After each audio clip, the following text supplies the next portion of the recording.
É esse jogo entre id e superego, né? Ele é um faz de conta o esporte.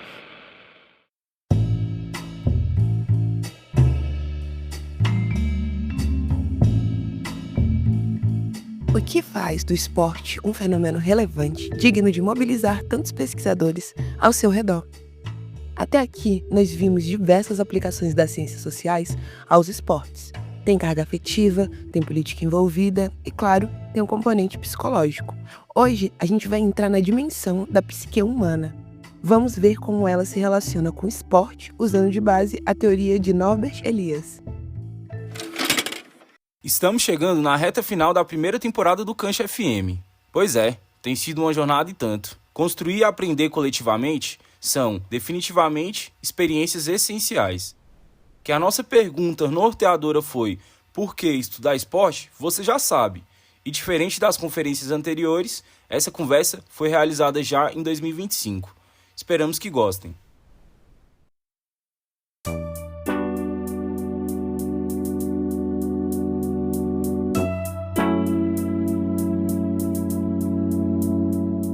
Eu sou o Thales. Eu sou Ana Belchó e esse é o Luiz Otávio Assunção, nosso convidado de hoje. Bem, gente, boa noite. Que bom estar aqui com vocês. Que bom essa turma aí que enche a gente de alegria, né? Obrigado pelo convite. Para contextualizar, o Luiz é coordenador do Grupo Cancha. Ele compõe o departamento de Sociologia aqui da UNB, onde ele fez seu doutorado.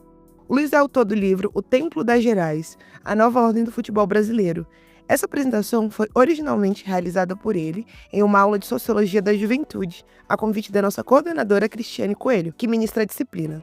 A aula foi tão boa que aqueles que assistiram sugeriram transformá-la em um episódio e cá estamos. Antes do encontro, nós lemos as lições 1, 4 e 9 do texto 10 lições sobre Norbert Elias, de Andréa Leão e Tatiana Landini. No capítulo, nessa primeira lição, são mais a biografia do Elias, né? O Elias nasceu em 1897 na Alemanha, morreu em 1990. A formação inicial dele, medicina e filosofia.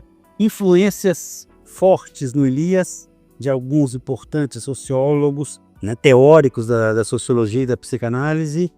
E a gente destaca o Max Weber, que tem uma importância central no pensamento do Elias, o Karl Marx e o Freud. O Elias atuou na escola de Frankfurt até 1933, quando a ascensão do Partido Nazista na Alemanha forçou sua saída. Uma coisa muito interessante que a escola de Frankfurt faz, eles têm, né, uma herança marxista muito forte, né? E eles fazem uma associação da sociologia com a psicanálise. Aí que o Freud é muito usado, sociologia com a psicanálise. Só para dar um exemplo para vocês, lembra do conceito de indústria cultural da escola de Frankfurt?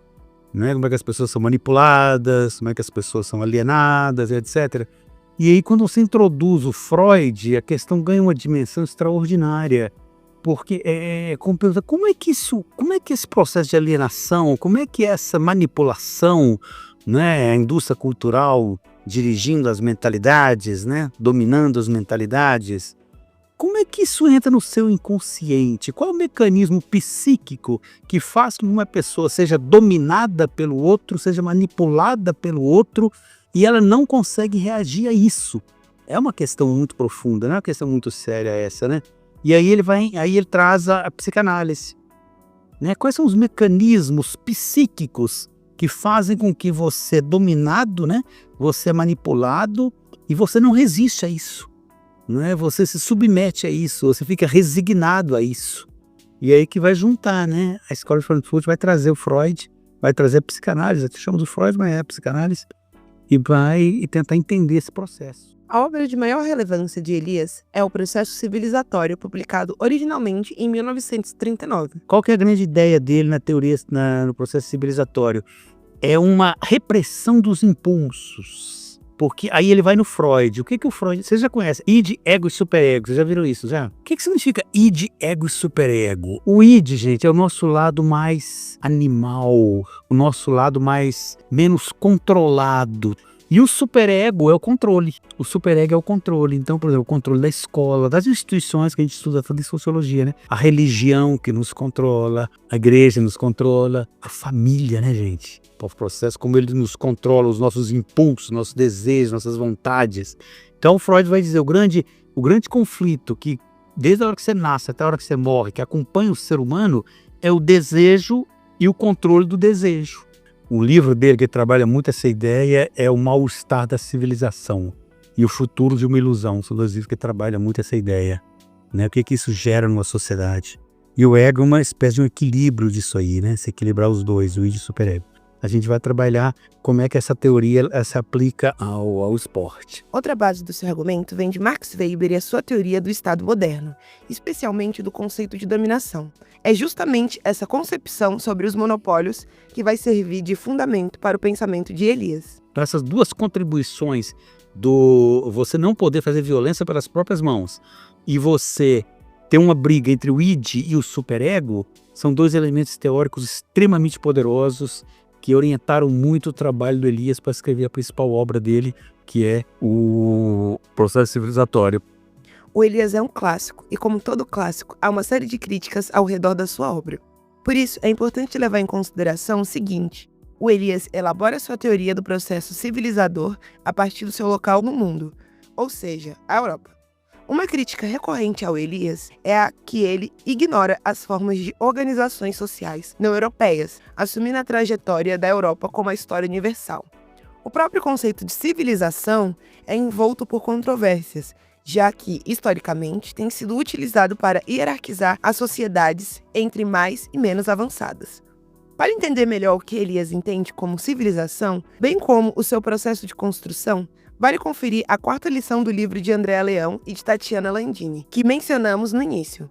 Nesse episódio, o pensamento elisiano foi mobilizado especificamente para pensar os esportes, considerando a importância de sua obra para esse campo.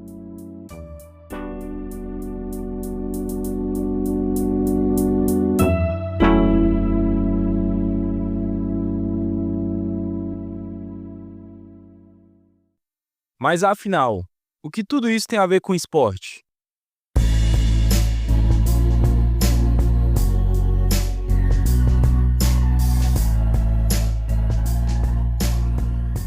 O Elias, em determinado momento, ele vai dizer que uma das maiores invenções do século XX é o esporte. Das maiores invenções sociais do século XX é o esporte. Se eu pergunto para vocês assim, quando surgiu o esporte? Geralmente, qual seria a pergunta, a resposta que vem na cabeça da gente? Quando é que surgiu o esporte no mundo? Provavelmente a gente vai dizer, sempre existiu, né?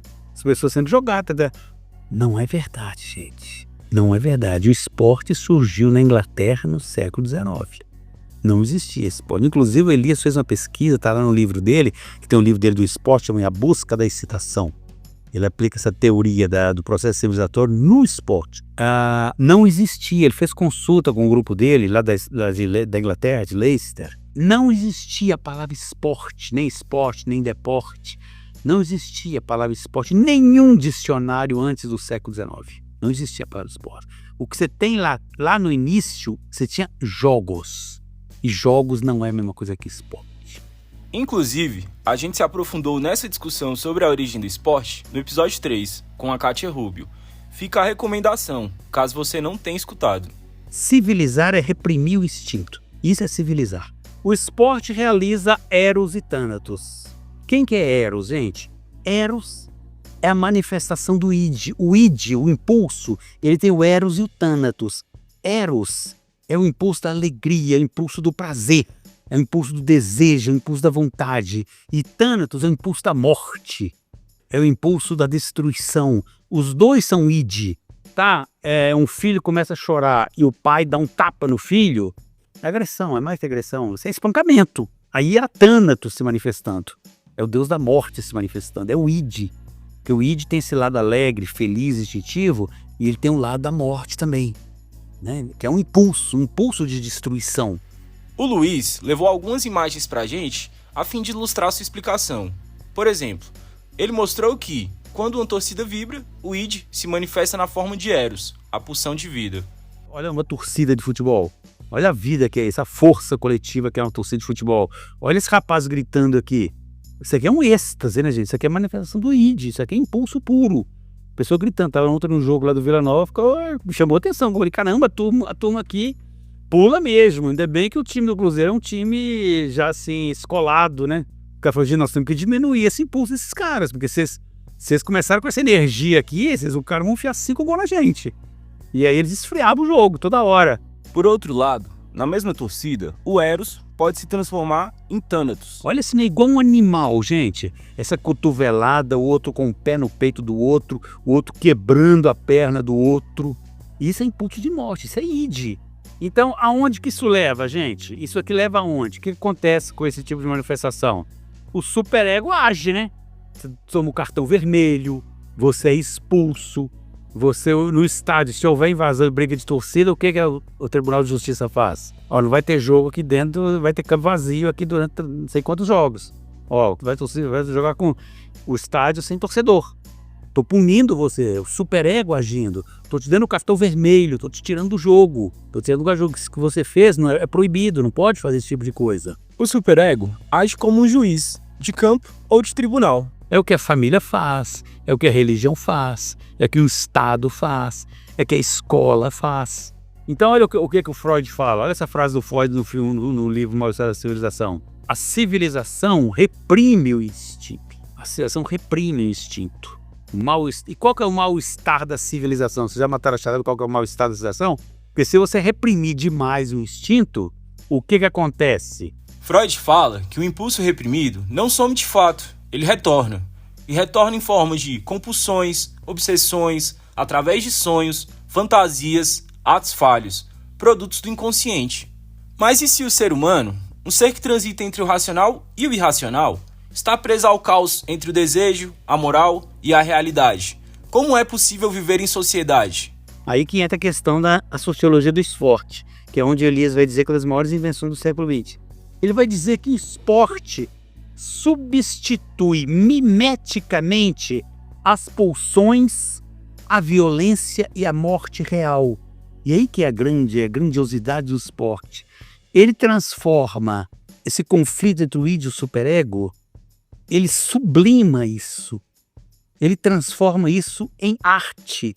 Ele é um faz de conta o esporte, mas é um faz de conta que tem uma função sociológica, uma função psicanalítica extremamente profunda. O esporte funciona como uma forma de sublimação do conflito entre ego e superego. Sublimar. Este é outro conceito freudiano. No lugar de reprimir os impulsos, estes são direcionados a outra prática não destrutiva, como a arte, a dança ou o esporte. Dessa forma, o impulso é adaptado à realidade. Agora, vamos imaginar um jogador. Pode ser o Garrincha. O Garrincha de verde e amarelo, representando o Brasil, driblando todo mundo. Os dois estão indo para a direita e o Garrincha está indo para o outro lado. O que ele está fazendo simbolicamente com esses marcadores dele? Simbolicamente, o que ele está fazendo? Ele está matando, ele está destruindo. Ele está usando o impulso de Thanatos dele. Ele está destruindo os jogadores. Isso aqui, uma torcida vê um negócio desse, ela entra em êxtase. Um drible bem dado, a torcida entra em polvorosa, a torcida entra. Um estádio de futebol, uma arena esportiva, um ginásio esportivo, ele é uma catarse coletiva. Porque todas aquelas ruindades que estão dentro de você, toda aquela coisa mal resolvida, tudo aquilo que está recalcado no seu inconsciente, toda aquela vontade que você tem de xingar teu chefe, aquela vontade de xingar seu pai, tem vontade de xingar seu namorado, e você não faz isso porque eu posso perder emprego, se eu fizer isso eu vou ser reprovado na escola, então eu reprimo, e para mim não ficar louco, o que eu faço? Na hora eu vou lá pro campo de esporte, grito, xingo, jogo para fora, vou dançar, vou pular, vou fazer arte, vou jogar aquilo tudo, vou sublimar aquilo tudo. É uma destruição simbólica, né? Claro. Aliás, o conceito de símbolo é muito forte nas ciências sociais. No campo dos estudos do esporte, tanto o símbolo quanto o ritual têm o seu lugar. Se compreendermos o ritual como uma forma de resolução de conflitos em agrupamentos sociais e os símbolos como instrumentos para a manifestação de concepções e ideais, partidas de futebol, de vôlei ou de tênis, por exemplo, se encaixam nessas definições. Nós somos adversários, nós não somos inimigos. Entenda isso aqui é simbólico, isso aqui é faz de conta. Mas é um faz de conta, gente, que altera profundamente a sua personalidade, que mexe profundamente nos seus sentimentos psíquicos. Resolve, te limpa, te dá uma catarse. Resolve isso dentro de você. Tanto que acaba o jogo, olha lá, acabou o jogo. Fair play, acabou o jogo, vamos cumprimentar. Isso aqui foi uma brincadeira, acabou. Isso aqui tem um conceito extraordinário. É um dos conceitos que eu mais amo em antropologia, ritual. Isso, quando acaba o jogo e dá o fair play, você diz, isso é um ritual, meu amigo, acabou. Vamos embora tomar cerveja. Acabou. Eu te venci, te superei. Fiquei na história. E isso você põe pra fora, esses sentimentos que estão ali dentro de você. Você realiza o id de uma maneira que a sociedade diz está correto.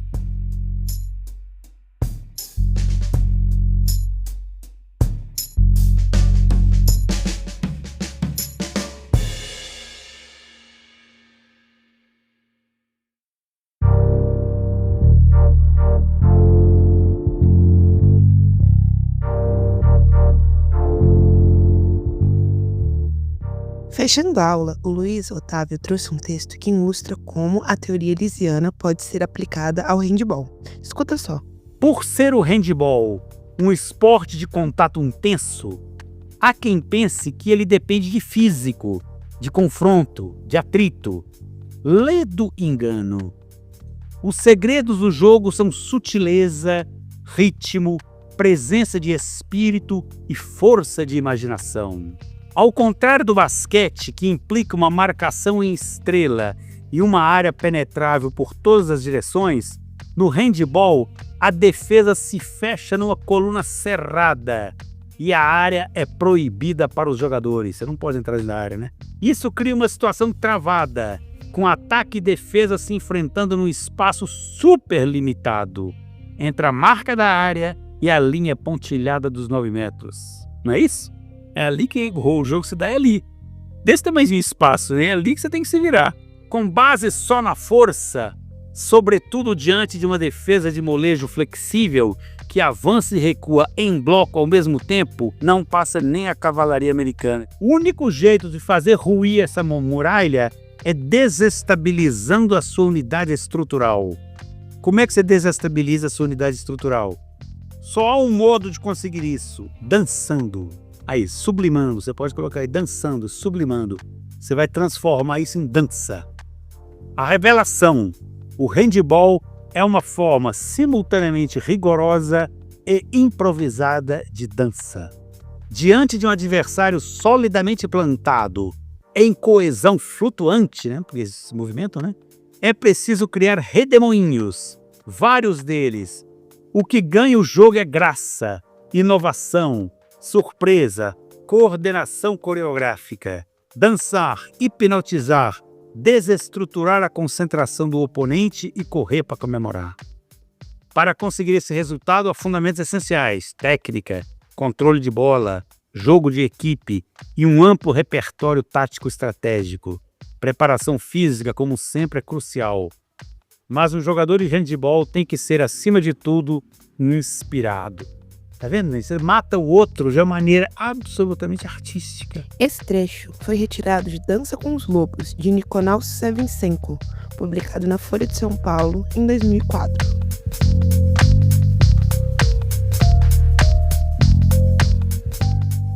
Deu para perceber que o Luiz tem grande apreço pela obra de Norbert Elias. Ele deixou como indicação a obra A Busca da Estação, de 1986. Inclusive, tudo isso que a gente está falando pode ser visto nesse clássico.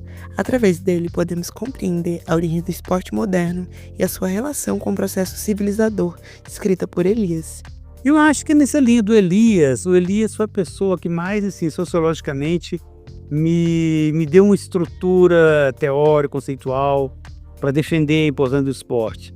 Não entender o esporte como atividade puramente física, mas entender o esporte como uma atividade que você está realizando, seus impulsos mais primitivos, né? Um impulso que você não pode reprimir, porque se você reprimir isso vai gerar uma série de doenças psíquicas. Você realiza aqueles impulsos mais profundos que estão dentro da nossa personalidade de uma maneira absolutamente aceita socialmente. Quer dizer, você não reprime.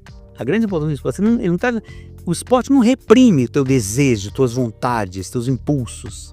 Ele canaliza, ele educa isso. Quando você fala que o esporte é educativo, a função educacional do esporte é exatamente isso.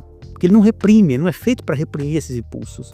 Ele é feito para educar esses impulsos. Então, por que usar esporte? É uma maneira extraordinária para você entender o que é educação desses sentimentos mais profundos atendendo de você. Tomando cuidado, é claro, porque se isso se virar guerra de torcida, etc., aí o superego vai agir. E aí que eu acho que a turma da escola de Frankfurt é maravilhosa. Em vez de você transformar isso em uma coisa que vai te destruir, você constrói a partir disso. Você sublima, você transforma isso em algo belo, sublimado, bonito. Eu acho que a grande função do esporte, na minha opinião, é essa. Não entender isso como algo, apenas um jogo, apenas uma competição esportiva, mas uma competição que envolve elementos sociológicos e psicológicos extremamente profundos. Acho que é por aí.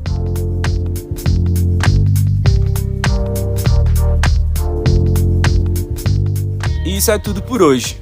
Aproveita e segue a gente lá no Instagram, @Grupo Cancha. O Cancha FM está disponível nos principais tocadores de podcasts. Então depois daqui, clica lá em seguir ou adicionar aos favoritos. Compartilhando o episódio você dá uma força gigante pra gente. A ficha técnica desse episódio está na descrição, junto com as nossas redes, caso você queira mandar alguma mensagem pra gente. Até o próximo episódio.